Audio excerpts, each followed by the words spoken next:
咁跟住落嚟教嘅呢個甜品咧就係燕翼蓮香露。咁主要材料就有蓮子啦、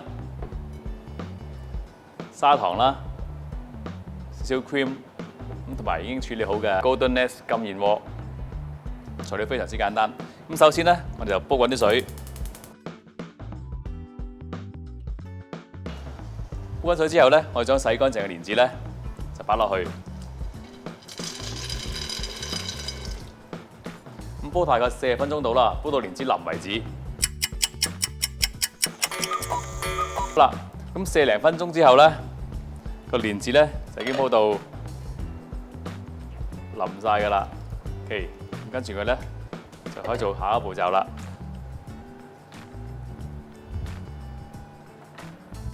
咁我哋咧就可以用一個攪拌機啦，或者係用一啲比較方便啲嘅呢啲咁樣嘅支裝攪拌機。咁然之後咧，將佢咧 bend 到咧完全有一個幼滑嘅一個狀態，好似一個糊咁樣樣。咁最好咧就揀啲通心嘅蓮子啦，因為通心蓮子就中間冇中間嗰個心啦，就食起嚟就比較甜啲。如果有粒心嘅話咧，食起嚟就比較苦啲啦。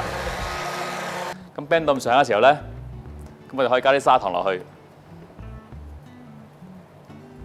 砂糖嘅份量咧，視乎你自己中意食甜嘅程度而定嘅。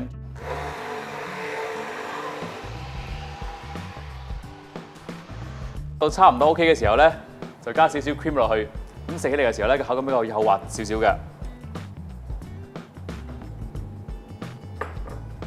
然之後咧，再打勻佢。